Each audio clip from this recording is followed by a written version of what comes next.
orang-orang yang menulis puisi itu tidak bisa serta-merta disebut penyair. Nah, ini ada proses legitimasi ya.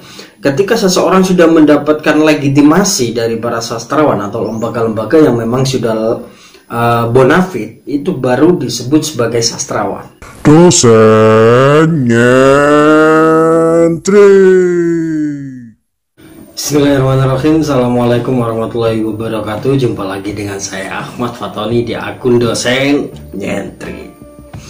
Oke, pada video kali ini kita akan berbicara tentang sastra. Lebih tepatnya kita berbicara tentang kesusastraan Indonesia, sejarahnya ya. Jadi sejarah sastra. Jadi tidak hanya bangsa kita yang memiliki sejarah, tapi kesusastraan Indonesia juga memiliki catatan sejarahnya.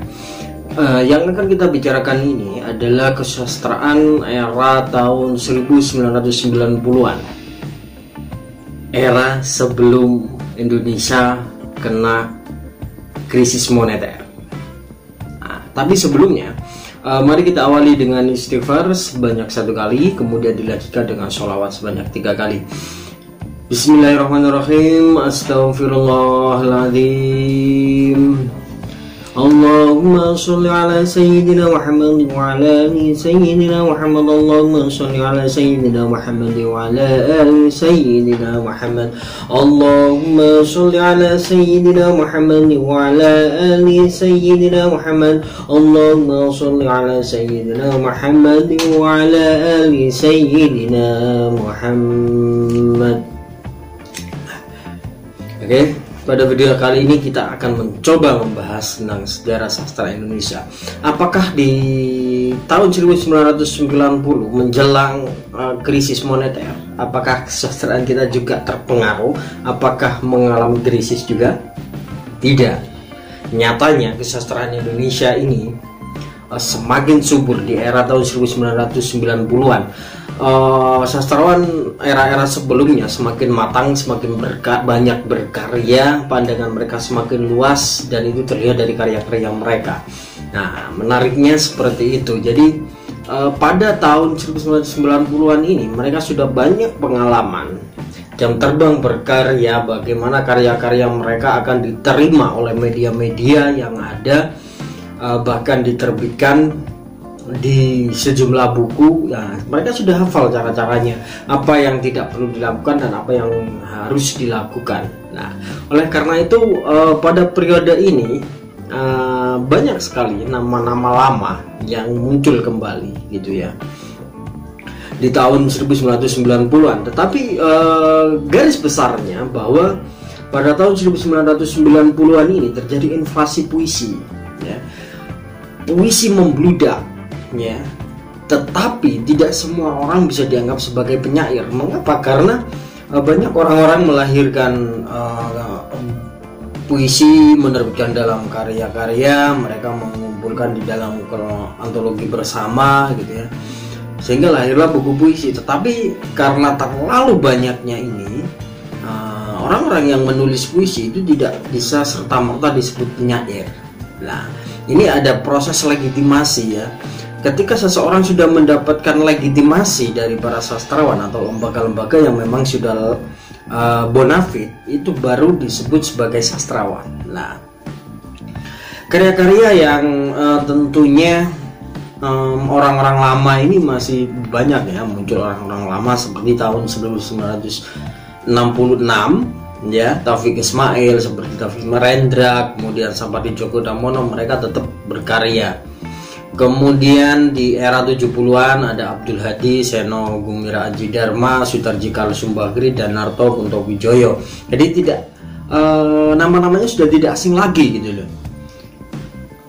Kemudian di era 80-an seperti sebelumnya itu ya, ini masih muncul lagi Acep Zamzamnur, Agus R. Sarjono, Afrizal Malna, Ahmadun Yasi Hervanda gitu ya, Sony Farid Maulana, yang mereka itu tetap berkarya, bahkan karya mereka ini semakin matang gitu. Nah, jadi tidak hanya nama-nama itu saja, banyak nama-nama yang bermunculan era-era lama ya, tetapi itu yang benar-benar menonjol, yang benar-benar kuat gitu ya. Nah, siapakah nama-nama lain gitu ya?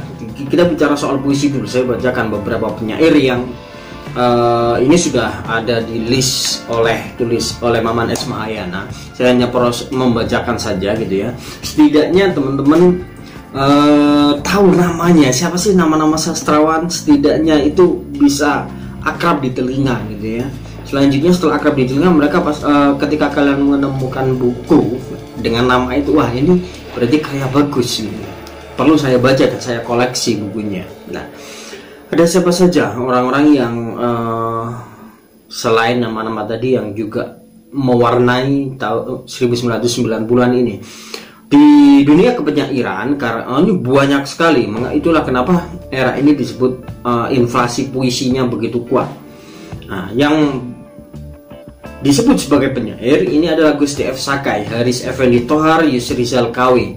Nah, ini orang penyair dari Padang. Kemudian penyair dari Riau ini ada Taufik Ikram Jamil, Fakhrunas M.A. Jabar, Marhalim Zaini, ada Saukani Al-Karim, ada Hangkaf Rawi ya.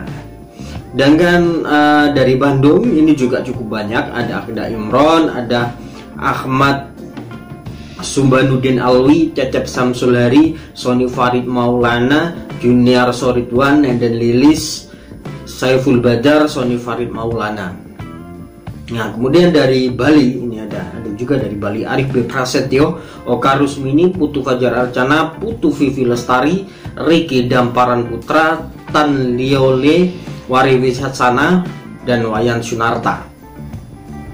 Kemudian dari Banten ada Naim Prahana, Hasanuddin S. Arifin, Isbedi Setiawan, Saifuddin Irba, Tanpaka, Panji Utama, Dina Oktaviani. Oh sorry, bukan dari Banten tapi dari Lampung.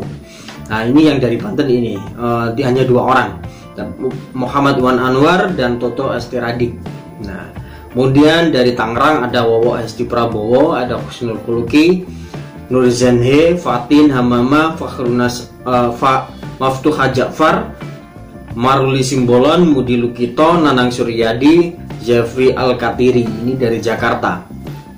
Kemudian ada Abdul Wahid BS, Abida El Khaliki, Amin Wangsi Talaja, Dorothea Rosa Herliani, Evi Dawati, Hamdi Salat, Joko Pinurbo, Raudal Tanjung Banua, Ulfatin CH. Dari mana? Dari Yogyakarta. Nah, ini yang dari Jawa Timur ini ya. Umar Diluhung, Imam Mukhtaram, Indra Cahyadi, Cahyono Widarmanto, Cahyono Widianto, Wiharyanto. Ini orang-orang dari periode 1990-an. Juga ada Masuri. Kemudian dari Makassar, ini cukup banyak juga dari Makassar. Alim Prasasti, Anil Hukma, Aslan Abidin, Badarudin Amir, Hendra Gunawan, S. Taif, Muhammad Hasmi Ibrahim, Muhari Wahyu Nurba, Puntung Sahupala, Rampra Panca, Tommy Damara, Tri Astoto Kodari. Ya, ini dari Makassar. Dan nama-nama itu tadi kerap kali menghiasi media massa, baik di koran maupun di majalah-majalah kesusastraan dan budaya. Namun tidak hanya itu, beberapa di antara mereka juga menulis cerpen ya. Cerpen-cerpen yang cukup mewarnai di era tahun 1990-an ini. Ada Eka Kurniawan, Cantik Itu Luka gitu ya, yang terkenal hingga sampai saat ini. Udan Hidayat, Jujur Prananto, Kurnia Effendi, Kurnia Jaya Raya, Linda Kristanti, Maruli Simbolon, Nur Zenhe, Teguh Winarso, Yanusa Nugroho, Soim Anwar, Srikit Sahin dari Surabaya, Kusprianto Nama, Arya Kamandaka, Soni Karsono. Nah, kemudian Abel Tasman, Kang Kafrawi, Kazaini KS, Marhalim Zaini lah. Marhalim Zaini menulis cerpen juga. Oli Rinson, ini dari Riau ya, dari Yogyakarta. Orang-orang yang semakin matang ini ada Agus Nur, Imam Budi Santosa, Joni Arya Dinata, Mustafa Wibi Hasim, Raudal Tanjung Banua. Ya, ini mulai menunjukkan kekaryaan dan ekstensinya. Kemudian untuk yang perempuan ini Asma Nadia. Asma Nadia ini banyak novel-novelnya yang populer di kalangan sampai saat ini, bahkan difilmkan ya. Asma Nadia, Elvidiana Rosa, Lea Pamungkas, Rida Kristanti, Istia Marzuki, ini yang dari Yogyakarta, yang semuanya tadi dari Jakarta. Nah, karya-karya mereka ini walaupun perempuan ya tidak kalah menarik dengan para laki-laki gitu ya. Nah, begitu lantas di era 1990-an ini ya, yang benar-benar baru muncul ini siapa? Ini yang baru muncul ya, tapi dia belum matang ya, belum banyak dibicarakan para sastrawan. Nah, ini dua nama ini nanti yang akan menjadi kuat dan diperbincangkan pada tahun 2000-an. Nah, siapa itu? Ada Ayu Utami ya dengan Saman dan Larungnya, kemudian Taufik Ikram Jamil. Novel-novel mereka berdua ini cukup kuat ya, sehingga di tahun 2000-an dia benar-benar menunjukkan kematangannya. Ada Ghost F Sakai dan juga ada Dewi Lestari ya. Nah, Dewi Lestari, tapi ini munculnya Dewi Lestari ini sudah apa? Nah, lantas di tahun 2000-an tentunya kan 1998 ya, itu kita mengalami krisis moneter. Apakah tahun 2000 itu berarti kan selang berapa tahun? 98, 99, 2000, 2 tahun. Nah, kalau dari kacamata saham ya, perekonomian, 1 tahun itu sudah membaik lagi Indonesia dari pihak sahamnya, kemudian diperbaiki dari sektor-sektor yang lain. Nah, kalau di sektor sastra bagaimana? Nah, ini dimunculkan gerakan oleh Dewi Lestari melalui gerakan self publishingnya. Dia menerbitkan buku sendiri, novel-novelnya ini diterbitkan sendiri kali pertama, sampai akhirnya mendapat perhatian dari para sastrawan dan dianggap sebagai salah satu pengarang perempuan yang harus diperhitungkan ya. Selain Dewi Lestari, ini juga ada Fira Basuki yang sama-sama perempuan gitu ya. Tetapi perempuan-perempuan ini yang akhirnya mencapai titik kematangan ini, Ayu Utami, kemudian Dewi Lestari dan Fira Basuki, ini seolah-olah karya mereka itu benar-benar mencerminkan dunia kosmopolitan, dunia perkotaan. Kalau kita melihat film-film barat itu kan tidak ada akar tradisi ya, semua model-model metropolis gitu ya. Nah, ketika kalian membaca 3 pengarang hasil karya mereka ini ya, kita tidak menemukan akar tradisi di sana. Jadi tidak ada tradisi lokal, tidak ada kekuatan-kekuatan budaya lokal, itu tidak ada. Yang ditemukan adalah kekuatan imajinasi, kompleksitas atau problem-problem perkotaan lah ya, baik dunia remaja hingga problematika orang-orang dewasa. Nah, itu digarap benar-benar di dalam karya mereka. Nah, jadi semacam itu ya, momentum-momentum tahun 2000-an ini orang benar-benar sudah mulai diberi kebebasan mengekspresikan dirinya.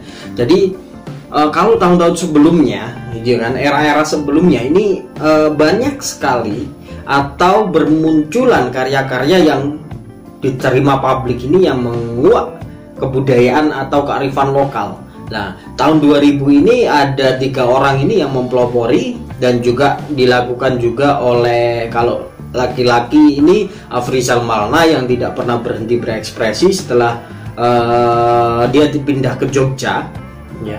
Dia mulai mengeksploitasi kearifan lokal Jogja tetapi dengan model-model kacamata metropolis tetap walaupun dia berpindah ke Yogyakarta.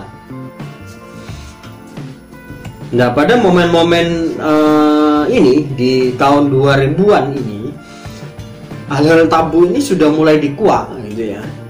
Ketika percintaan antara laki-laki dengan laki-laki dianggap tabu ya, ini bahkan menjadi kekuatan 3 pengarang perempuan ini, Fira Basuki, kemudian Dewi Lestari dan juga Ayu Utami. Tapi yang lebih ekstrim ini adalah Ayu Utami, bahkan disebut sebagai golongan sastrawangi. Jadi sastra yang seputar seksualitas gitu. Jadi semacam itu, kekuatan-kekuatan pada era 2000-an ini sudah mulai muncul ya, mulai bertebaran. Self publishing ini sudah tidak menjadi masalah.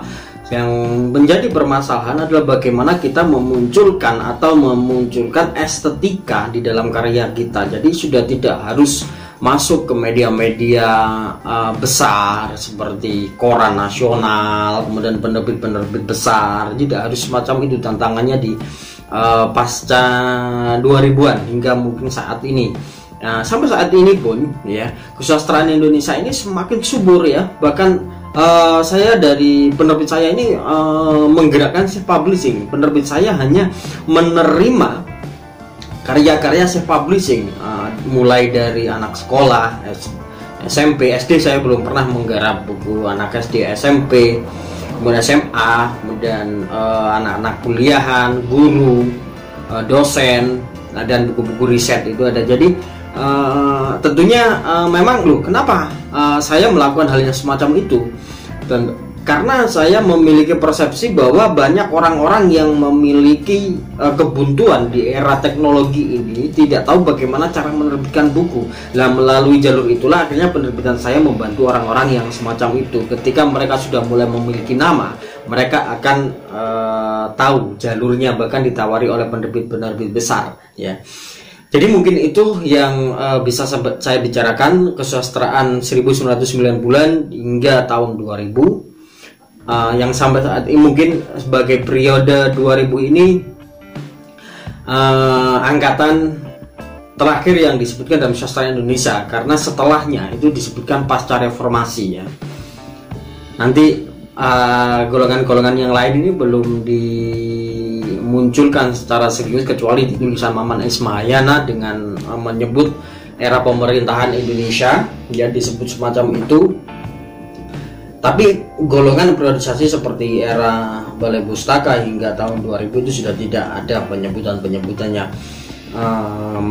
Memang di era saat ini memang kritikus sastra ini sudah mulai menurun. Sudah orang-orang tidak begitu tertarik dengan sesuatu yang jelimet, yang membutuhkan perangkat asah yang dalam kayak gitu ya.